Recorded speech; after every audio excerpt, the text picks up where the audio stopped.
my colleagues on City Council, honored guests, and fellow Charlestonians. 2 years ago, I laid out a new vision for our city, a vision that put the livability of our neighborhoods and the quality of life for our citizens first. And to help make that vision a reality, I asked you, our citizens, to join us in a new kind of civic partnership. I asked you to get involved, to volunteer, to go to meetings, to join boards and commissions, and to make your voices heard. Put simply, I asked you, our citizens, to take your rightful seat at the table here in our city and to demand more of us, your elected representatives. And perhaps to the surprise of some, that's exactly what you did. And the results have been nothing less than remarkable. In little more than 100 weeks, here's just some of the things we've been able to accomplish together. We've created the largest, most ambitious master plan for West Ashley revitalization in the history of our city. And we've established a dedicated TIF redevelopment fund that's expected to produce more than $60 million over time to help pay for it. We've enacted responsible moratoriums on James Island and in flood-prone areas of West Ashley, placed new restrictions on hotel approvals, raised development fees, tightened stormwater requirements for redevelopments, and worked to bring thousands of acres into the city tonight, not just to develop land, but to protect area residents from flooding, traffic, and overdevelopment. For the first time ever, we've reformed and strengthened the Board of Architectural Review, lowered height districts across 80% of the peninsula, and rezoned the primary commercial corridor of James Island to reduce heights, control overdevelopment, and protect livability.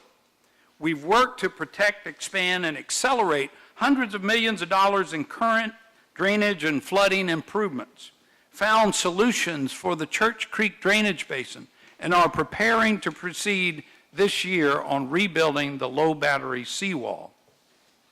We've collaborated with our citizens and our regional partners to complete the Penny, which will provide more than $2 billion in funding for new and improved roads, more and better green space, and a bus rapid transit system that will finally give our citizens an attractive option for public transportation. We closed Tent City, and we've launched our city's most comprehensive affordable housing strategy ever, with increased workforce housing requirements for developers and $20 million in public investment, which together are expected to meet our goal of creating up to 800 units of housing for working people, for teachers, police officers, nurses, senior citizens, and more. We've made good on our decades-old promises to the citizens of Daniel Island with new parks and recreation facilities designed and ready to break ground later this year. We've also prioritized new parks throughout other areas of our cities, including the purchase of the Lowline property and construction of Bender Park in West Ashley to begin later this year as well. And we've made major improvements to more than 15 existing parks and playgrounds, including the West Ashley Greenway. We founded our first ongoing Freedom School, expanded summer reading opportunities, enrolled more children than ever before in our city's recreation programs, and continued our excellence in the cultural arts with the opening of the Cannon Street Community Arts Center later this year, the appointments and outstanding efforts of our city's first poet laureate, Marcus Amaker, and so much more.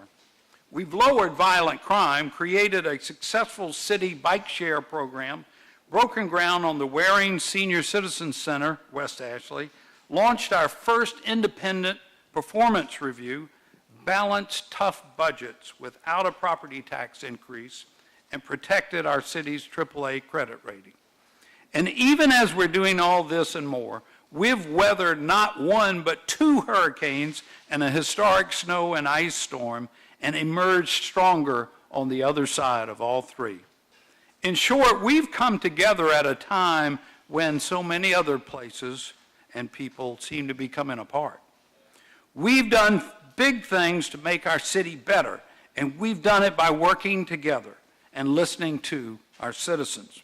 And that's why tonight it's my honor to report to you that the state of our city is strong and united and determined to keep moving forward together. It is also why tonight's State of the City address is a little different than most. We do many things in city government every day, and all these initiatives matter. But now is not a moment for big speeches about small things.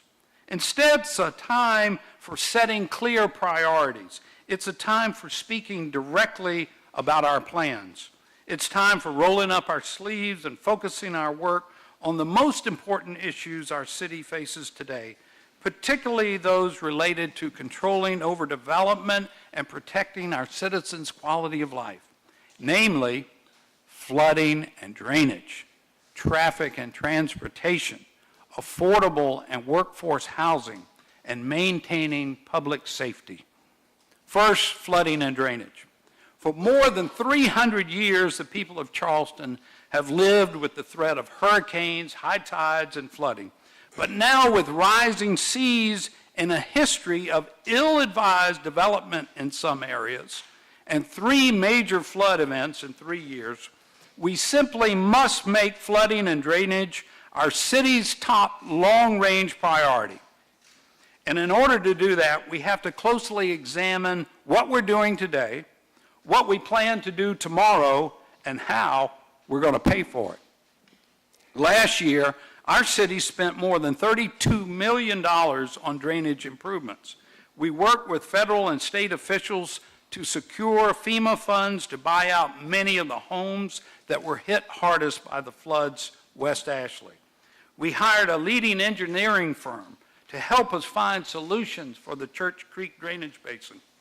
We are proceeding with plans for a new low-battery seawall and increased funding for its construction by almost 25%. We hired a new Chief Resiliency Officer, Mark Wilbert, to make flooding and drainage a top concern in everything we do, and we brought together our department and division heads to ensure that all parts of city government are working together with Laura Cabanis and our fine public services team to implement our long-term sea rise and drainage plans. But that's just the beginning. This year we will be moving even more quickly. In order to increase ditch and other maintenance, new check valve installation, and other immediate improvements, in 2018 we will increase available stormwater fee funds by 25%. To ensure we're making responsible decisions about future development, we will hire our city's first full-time floodplain manager and create rigorous new stormwater standards for all areas of the city, including highly impacted areas like the Church Creek drainage basin. In our historic areas, we will direct our design review professionals to create clear new standards that protect historic architecture while allowing our citizens to raise their homes to current FEMA standards. To make sure our major infrastructure is ready for the challenges of both today and tomorrow, we will continue to move forward aggressively with those hundreds of millions of dollars in large-scale drainage projects that are already underway or in development on the peninsula, West Ashley, and on James and Johns Islands. To protect our citizens from both hurricanes and increasing problems with tidal flooding, we will break ground on the new low-battery seawall and construct it in a way that allows for several feet of additional protection during extreme weather events. To ensure our plans are transparent and clear to our citizens, we will update our rising sea and drainage plan with even more detailed information and establish a new website to act as a clearinghouse for news about these critical issues. And to help pay for improvements now and in the future, we will hire a full-time grant writer with a special focus on drainage, and we will leverage the talents and expertise of our residents by bringing together citizen-led groups to help us identify and secure potential funding sources for these and other projects. But even with all this, there will be much more to do in the years ahead, which brings me to what may be the most single important long-term funding initiative for flooding we will undertake this year.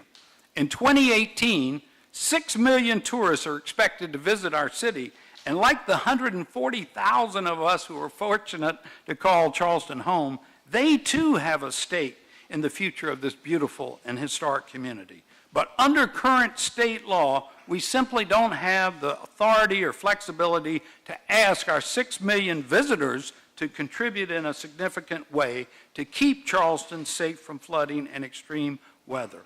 That's why this year we're asking the state legislature to give us that freedom we need to move existing tourism dollars from accommodations and hospitality fees into flooding and drainage. And is why we're asking you, our citizens, to help us ensure that our voices are heard in Columbia. Together we can and will protect our citizens from rising sea, extreme weather, and flooding. And that goal must remain our city's top long-range priority until the job is done. The second major issue I'd like to speak with you about tonight is traffic and transportation, where again we've laid the groundwork for major progress, but there's still much work to be done. Last year, under our new Traffic and Transportation Director, Keith Benjamin, we conducted the largest, most citizen-driven citywide transportation planning process in our city's history, with our residents identifying 13 priority projects that will be added to our region's long-term traffic plan. We worked with our residents in Charleston County to begin the process of building out more than $2 billion in new and improved roads, green space, and bus rapid transit, to include widening the Glenn McConnell Parkway and improvements to Savannah Highway and Main Road on Johns Island. We created an improved traffic management center that allows for real-time data collection and analysis to help prevent slowdowns. We launched the Holy Spokes Bike Share program, which already boasts over 6,000 members traveling 50,000 miles. We also won support from the governor and our regional partners for a separate bike and pedestrian bridge over the Ashley River, which, with federal approval and funding, would finally fully connect the peninsula and West Ashley without closing a traffic lane on the Ashley River Bridge. In addition, we retimed signals in parts of downtown and West Ashley, launched the Medical District Urban Greenway Initiative, and are expanding park and ride options to the peninsula. This year, we will be moving ahead with even more major traffic and transportation improvements, including completion of our citywide parking plan, additional park and ride options, signal upgrades, the rollout of a comprehensive bike and pedestrian plan, major road construction projects with our state and regional partners. And importantly, we will be working on an all-new approach to road and infrastructure projects here in our city, starting with Johns Island, an approach that finally ties planning and transportation together in a way that ensures that development no longer outpaces infrastructure projects required to support it. Lastly, this evening, I'd like to take a moment to speak to you about crucial livability issues that matter to our citizens, particularly affordable housing and public safety. It's no secret that Charleston is booming both culturally and economically, and that almost 40 people a day are moving to our region to take advantage of the great life the Lowcountry has to offer. But with that boom has come a serious shortage of affordable and workforce housing. Over the past 2 years, under a Housing Department Director, Gianna Shaw Johnson, the city has taken steps to aggressively address this challenge with the passage of a $20 million affordable housing bond, strong new workforce housing requirements for large developments, the renovation of existing homes under affordable housing covenants, the formation of a community land trust with the Charleston Historic Foundation, and more. In 2018, we will continue these initiatives and begin the planning and construction of the 800 affordable and workforce housing units this strategy is ultimately expected to achieve.